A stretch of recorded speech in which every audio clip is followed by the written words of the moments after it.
వైజాగ్లోని ఆర్లో ప్రాంతంలో మరో దారుణ ఘటన జరిగింది. అదే ప్రాంతంలోని దుర్గానగర్లో ఫిబ్రవరి 11 అంటే 2 వారాల కిందట ఓ మహిళ దారుణ హత్యకు గురైంది. ఈ కేసును పోలీసులు ఛేదించి 24 గంటల గడవక ముందే అదే ఆర్లో ప్రాంతంలోని బాలాజీ నగర్లో మరో మహిళ హత్య జరిగింది.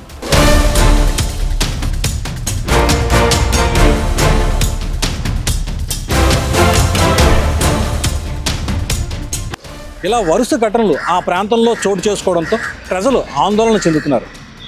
భార్య ప్రవర్తనపై అనుమానంతో భర్తే భార్యను చంపాడు. ఈ ఘటనపై ఆర్లో పోలీసులు కేసు నమోదు చేసి దర్యాప్తు చేస్తున్నారు.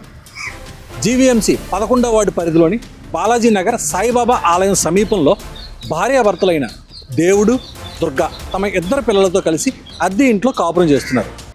వీరిద్దరూ విశాఖ నగరం సిరిపురం ప్రాంతంలోని లైఫ్ స్టైల్ షోరూంలో పనిచేస్తున్నారు. భార్యపై అనుమానం పెంచుకున్న దేవుడు తరచూ ఇంట్లో ఆమెతో గొడవ పడేవాడు. ఈ నేపథ్యంలో మంగళవారం అంటే ఫిబ్రవరి 24వ తేదీ ఉదయం ఇంట్లోనే దుర్గను చున్నీతో గొంతును లిమ్మి చంపేశాడు. అనంతరం ఆత్మహత్యగా చిత్రీకరించేందుకు ఆమె మెడకు ఊరితాడు బిగించి ఇంటి లోపల నుంచి గడియ పెట్టి దాక్కున్నాడు. ఉదయం డ్యూటీకి వెళ్లాల్సిన దుర్గ సమయం 9 గంటలైనా బయటకు రాకపోవడం, తలుపులు తెరవకపోవడంతో ఆమె ఇంటికి కొంచెం దూరంలో ఉన్న పెదగదిల జంక్షన్కి చెందిన ఆమె స్నేహితురాలు పలుమార్లు ఫోన్ చేసింది. అయితే ఎంతకీ ఆమె ఫోన్ ఎత్తకపోవడంతో వెంటనే దుర్గ తండ్రికి విషయం చెప్పింది. తన కుమార్తె ఎంతకీ ఫోన్ ఎత్తడం లేదని తెలియజేసింది. వెంటనే దుర్గ తండ్రి కూతురు ఇంటికి చేరుకుని చూడగా తలుపులు లోపల నుంచి గడియ పెట్టి ఉన్నాయి. తలుపులు పగలగొట్టి లోపలికి వెళ్ళి చూసేసరికి ఆమె మెడకు తాడు బిగించి కింద పడి ఉంది. దుర్గ ఉరివేసుకుందని భావించిన తండ్రి స్థానికుల సాయంతో ఆమెను విమ్స్ ఆసుపత్రికి తరలించాడు. అయితే అప్పటికే ఆమె మృతి చెందినట్లు వైద్యులు నిర్ధారించారు. ఈ ఘటనపై సమాచారం అందుకున్న ఆర్లో పోలీసులు తమ సిబ్బందితో కలిసి ఘటనా స్థలాన్ని పరిశీలించారు. ఇంటి బయట బైక్, లోపల సెల్ ఫోన్ ఉండి ఆ సమయంలో భర్త కనిపించకుండా పోవడంతో పోలీసులకు అతడిపై అనుమానం వచ్చింది. ఇంట్లో క్షుణ్ణంగా గాలించగా ఫ్రిడ్జ్ వెనుక నక్కిన దేవుడు పోలీసులకు పట్టుబడ్డాడు. అంటే ఆ భర్త అతన్ని అదుపులోకి తీసుకుని విచారించగా భార్యపై అనుమానంతో తానే హత్య చేసినట్లు అంగీకరించాడు. దీంతో పోలీసులు నిందితుడిపై హత్య నేరం కింద కేసు నమోదు చేశారు. రిమాండ్కి కూడా తరలించారు. నిన్న ఆరిలోవ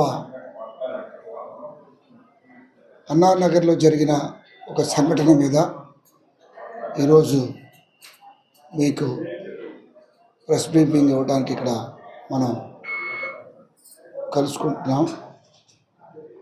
అన్నానగర్లో గత 3 నెలల నుంచి పోరాడపాటి దేవుడు, అతని భార్య దుర్గా, 2 కుమారులు కలిసి నివసిస్తున్నారు. వాళ్ళది స్వగ్రామం విజయనగరం జిల్లాలో గజపతినగరం అయినప్పటికీ కూడా గత 20 సంవత్సరాల నుంచి కూడా ఇక్కడే ఉండడం జరిగింది. దుర్గా వాళ్ళ తల్లిదండ్రులు కూడా ఈ విశాఖపట్నం ఆరిలో ప్రాంతంలోనే నివసిస్తున్నారు. ఓ 20 సంవత్సరాల క్రితం ఈ దుర్గకి వాళ్ళ బంధువు అయిన దేవుడితో మ్యారేజ్ చేయడం జరిగింది. వాళ్ళకి 2 పిల్లలు. పెద్ద అబ్బాయి 20 సంవత్సరాలు, రెండో అబ్బాయి 16 సంవత్సరాలు. వాళ్ళు చదువుకుంటున్నారు. ఈ దుర్గకి ఆమె భర్త దేవుడికి ఇద్దరు కూడా ఒక బట్టల షాపులో పనిచేస్తున్నారు. వాళ్ళిద్దరి మధ్య చిన్న చిన్న మనస్పర్ధలు ఉండటం, దాన్ని వాళ్ళ మామగారు రిజాల్వ్ చేయడం జరిగేది. నిన్న 2 పిల్లలు స్కూల్కి వెళ్ళిపోయిన తర్వాత పెద్ద అబ్బాయి బీటెక్ చదువుతున్నాడు, చిన్నతను కాలేజ్ స్కూల్ చదువుతున్నాడు. ఇద్దరు ఉదయం వెళ్ళిపోయిన తర్వాత సుమారు 9 గంటల ప్రాంతంలో వీళ్ళు గొడవ పడ్డారు. గొడవ పడిన తర్వాత ఈ దేవుడు తన భార్యని చున్నీతో పేక నొలిపి చంపేశాడు. చంపేసి ఇంటిలోనే పడేశాడు. అప్పుడు దుర్గా తల్లిదండ్రులు దుర్గ కోసం ఫోన్ చేస్తే 9:30 సమయంలో ఆమె ఫోన్ లిఫ్ట్ చేయట్లేదు. ఎంతటికీ లిఫ్ట్ చేయట్లేదు ఏంటబ్బా అని చెప్పేసి దుర్గా చిన్నాన్నగారు వాళ్ళ బంధువులు ఇక్కడికి వచ్చి చూసేసరికి తలుపు తాళం వేస్తుంది. తలుపు లోపల గడపెట్టుంది. ఇన్సైడ్ హాల్ మెయిన్ డోర్ తీసుంది, ఇన్సైడ్ డోరు వేసింది. ఫోన్లు కూడా బయట ఉన్నాయి. ఎప్పటికీ తీగిపోయేసరికి వీళ్ళు ఆ డోరు పగలగొట్టి లోపలికి చూసేసరికి దుర్గా అనే 32 ఏళ్ల గృహిణి నేల మీద పడి, అంటే గచ్చు మీద పడి మరణించి ఉంది. వాళ్ళు ఇంట్లో చూశారు, ఎవరూ కనపడలేదు. దుర్గా ఏదో విధంగా చనిపోయి ఉంటుందని చెప్పేసి వాళ్ళు, అంటే చనిపోకముందు వాళ్ళు ప్రాణంతో ఉందనే ఉద్దేశంతో హాస్పిటల్ తీసుకెళ్లారు. హాస్పిటల్ తీసుకెళ్ళిన తర్వాత వాళ్ళు చనిపోయారని చెప్పారు. దుర్గా ఏదో కారణాల వల్ల చనిపోతుందని అనుకున్నారు. కానీ ఆమె భర్తను చూస్తే ఇంట్లోనా లేడు, హాల్లో సెల్ ఫోన్ వదిలేశాడు, కింద బండి ఉంది కానీ ఇంట్లో కనపట్లేదు. కాబట్టి ఆయన ఎక్కడికో వెళ్ళిపోయాడేమో అని అనుకున్నారు. తర్వాత పోలీసుకి సమాచారం వచ్చింది. మా ఆరిలో సిఐ గారు మల్లేశ్వరరావు గారు, అతని సిబ్బంది కలిపి ఈ డెడ్ బాడీని పరిశీలించారు. విమ్స్ నుంచి కేజీహెచ్కి వెళ్ళిపోయిన డెడ్ బాడీని పరిశీలిస్తే మెడకి చుట్టూ గాయాలున్నాయి. జనరల్గా ఒకవేళ హ్యాంగింగ్ ఏదైనా చేసుకుంటే ఒకవైపు ఉండి ఇంకొక వైపు, ఎందుకంటే ఈ బరువుకి మీదకు ఉంటుంది కాబట్టి ముడి ఒకవైపు గాయం ఉండకుండా ఉంటుంది. కానీ దీన్ని చూస్తే మెడ చుట్టూ గాయం ఉంది. మా ఆరిలో సిఐ గారు సీనియర్ మ్యాన్ దాన్ని ఐడెంటిఫై చేసి సస్పెక్ట్ చేశాడు. ఇదేదో మర్డర్ లాగా ఉంది, మేకప్ పిలికేసినట్టు ఉంది అని చెప్పేసి చూశారు. అప్పటికే సీన్ ప్రిజర్వ్ చేయడం జరిగింది. సీన్ ప్రిజర్వ్ చేసిన తర్వాత క్లూస్ టీమ్ అన్నీ కూడా చేయడం జరిగింది.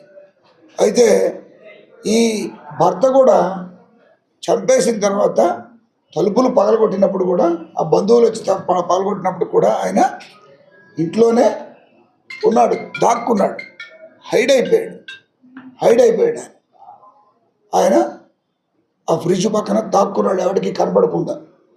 కాబట్టి వాళ్ళంతా ఈయన మొదట వాళ్ళు అనుమానించలేదు.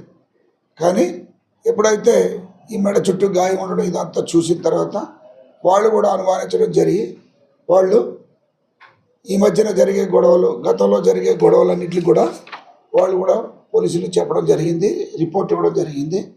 దాని మీద మా ఆర్లో సిఐ గారు మర్డర్ కేసు నమోదు చేసి దర్యాప్తు చేయడం కూడా జరిగింది, ఇన్క్వెస్ట్ చేయడం, పిఎం చేయడం. అలాగే ఈ భర్త దేవుణ్ణి కూడా చాకచక్యంగా వెంటనే ఆయన్ని పట్టుకున్నాక ఆయన కూడా విచారిస్తే ఆయన అసలు విషయం చెప్పాడు. ఎక్కువగా ఫోన్ మాట్లాడుతుంటుంది, ఎక్కువగా రెస్పాండ్ అవ్వదు, సరిగ్గా కేర్లెస్నెస్గా ఉంటుంది, ఎవరితో ఫోన్లు మాట్లాడుతున్నావు అంటే చెప్పదు. కాబట్టి అతనికి ఏదో అనుమానం ఉందంట. ఆ అనుమానంతో గొడవపడి ఆవిడ్ని పీక నొక్కి చంపేశాడు. కాబట్టి అతని మీద మర్డర్ కేసు వేసి అతన్ని అరెస్ట్ చేసి కోర్టులో హాజరుపరచడం అనేది జరుగుతుంది. అయితే ఈ క్షణికావేశాలు, ఈ అనుమానాలు కుటుంబాల్ని నాశనం చేస్తున్నాయి. ఇప్పుడు ఆమె చచ్చిపోయింది, ఈయన జైలుకి పోతున్నాడు, భార్య చనిపోయింది, భర్త జైలుకి పోతున్నాడు. పిల్లలు, పెద్దవాడు 20 సంవత్సరాలు, చిన్నవాడు 16 సంవత్సరాలు. వాళ్ళ ఆలనా పాలన చూసేవాళ్ళు ఉండరు. వాళ్ళని సరిగ్గా సెటిల్ అయ్యే టైంలో వాళ్ళకి దన్ను కూడా ఉండే పరిస్థితి ఉండదు. ఇప్పుడు వాళ్ళు దిక్కులేని వాళ్ళు అయిపోతారు. వాళ్ళని సరిగ్గా వాళ్ళ కెరీర్ని వాళ్ళు మలుచుకోవడానికి కూడా అవకాశం లేకుండా అయిపోతుంది. కాబట్టి ఈ క్షణికావేశాలు, ఈ అనుమానాలు, ఇలాంటి దానితోటి కుటుంబాలు నాశనం చేసుకోవద్దని, కుటుంబంలో ఏమైనా మనస్పర్ధలు ఉంటే పెద్దల సమక్షంలో పెట్టుకోవాలి, కౌన్సిలింగ్ సెంటర్కి పోవాలి, పోలీస్ స్టేషన్కి పోవాలి తప్ప ఇలా తక్షణమే నిర్ణయాలు తీసుకొని క్షణికావేశంతో చేయడం అనేది మంచిది కాదు. దీనివల్ల పిల్లలు నష్టపోతారని మీ ద్వారా సభ్య సమాజానికి తెలియజేస్తున్నాను. Thank you.